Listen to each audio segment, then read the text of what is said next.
The coronavirus is causing mass hysteria in the US and across many parts of the entire world. A lot of us are experiencing an influx of information and we don't really know what's real and what's not. Today I want to address a theory or a conspiracy theory that is partly funny but has been catching a lot of people's attention online. And that is the theory that the coronavirus, which originated in Wuhan, China, is somehow correlated to 5G. Now, in order to try to dispel or to try to bust this myth, we need to understand the science behind 5G and also dates and specific locations. So that's what I'm going to try and do in this short video. And I want to explain to you how science would say that the coronavirus and 5G, in fact, are not even remotely correlated. So traces of the coronavirus first appeared in Wuhan, China in early December, and it spread like wildfire. People left and right in the country of China were catching the coronavirus. And of course, because of a lot of international travel in and out of that country in particular, the coronavirus spread across the US and many parts of the globe very, very rapidly. Coincidentally, around this time, a couple months earlier, between August and November of 2019, Wuhan also had installed their first 5G radio towers. Now, for those who may not be familiar, 5G is essentially the next generation of cellular network. We had 2G, we had 3G. We're currently utilizing 4G, which is called LTE, and then 5G will be the next step in that evolution. Wuhan, China installed their first cellular 5G towers in or around November, right before the whole coronavirus thing really took off. And that's where a lot of these conspiracy theories are coming from. People are saying that it's not actually the virus itself, it is radiation from these 5G towers that are making people sick.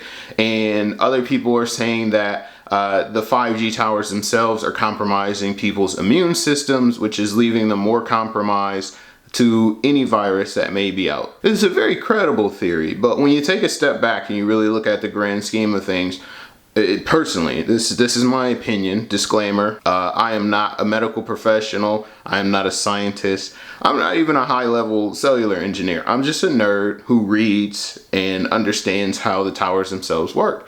So, for the first thing that I have to say is 5G in particular, it's very unlikely that 5G would be anywhere remotely connected to the outbreak of coronavirus, just solely because Wuhan, China is not the first place to actually get 5G. In fact, if you look at articles online, actual factual articles, videos on YouTube, there have been 5G test markets all over the world, and specifically here in the United States going back as early as April of 2019, long before 5G towers were turned on in Wuhan. Here in the United States, Verizon Wireless was one of the first wireless carriers to turn on or to activate their 5G cellular towers, and those initial places, I believe, was Rhode Island was one, Chicago, and maybe California or Texas, one of the two. I have to go back and look, but it's been here in the States for quite some time, and you would think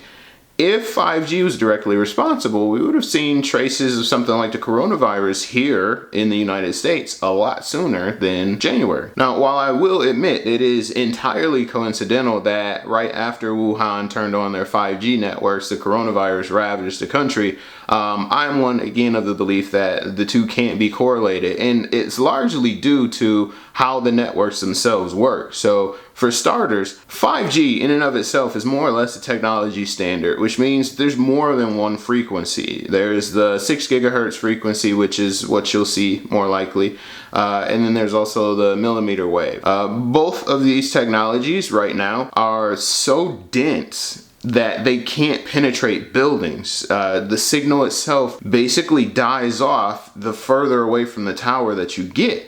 So, in short, the 5G signal as it is right now isn't strong enough to do any real damage. There's also reports out, USA Today did one that interviewed a doctor and several scientists who came to the conclusion that in its current state, 5G is virtually harmless to humankind, to animal kind, to everybody. Now, just to play devil's advocate, here is a reason for concern. Because the frequency doesn't travel very far and because it can't penetrate buildings in its current state, the US and virtually anybody else that wants to build out a 5G network is going to have to provide a map or a plan to install more towers. Essentially, you're going to need, for 5G to be effective, you're going to need towers on every single block. Now, by amplifying the signal and by increasing the amount of towers that are available, that could be a cause for concern. Why? Because 5G is a new technology standard. We don't know how much radioactive waves or how much the frequency is going to interfere with our everyday lives, just simply because in its current state, 5G isn't strong enough to disrupt anything. Now, once 5G rolls out, then that essentially is going to be the catalyst for the next step in building out the Jetson-like society, having smart cities where vehicles can communicate with traffic lights and having this really big, robust infrastructure with surveillance and things like that. There's a lot of good that come with 5G, and there's a lot of bad that will come with 5G. The one thing that definitely didn't come as part of a 5G rollout, though, is the coronavirus. Johnny! You're still afraid. Stop it now, I mean it! So, in short, to recap, coronavirus ravaged Wuhan, China in or around late November, early December of 2019.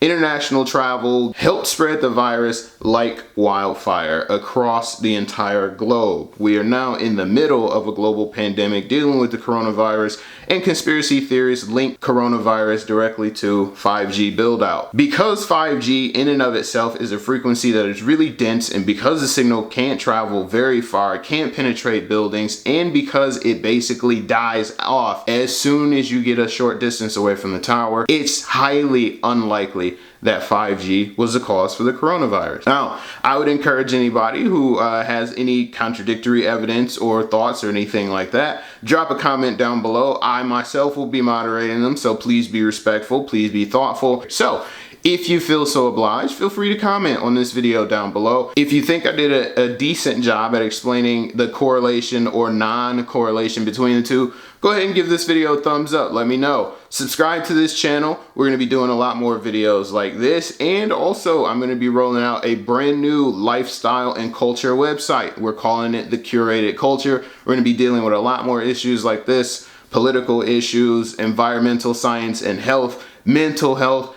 technology, comic cons, the whole shot. It'll be the one-stop shop for pretty much anything that you're into. I am Rob with Curated Culture. You can find me at Robbie Diesel on Twitter, on Instagram, on Snapchat, whatever you happen to peruse. You can also follow Curated Culture at Curated Culture on Facebook and Instagram, at _Curated Culture on Twitter. Thank you guys so very much for watching. Stay safe, stay home, wash your hands. We'll get through this together. I'll catch y'all on the next one.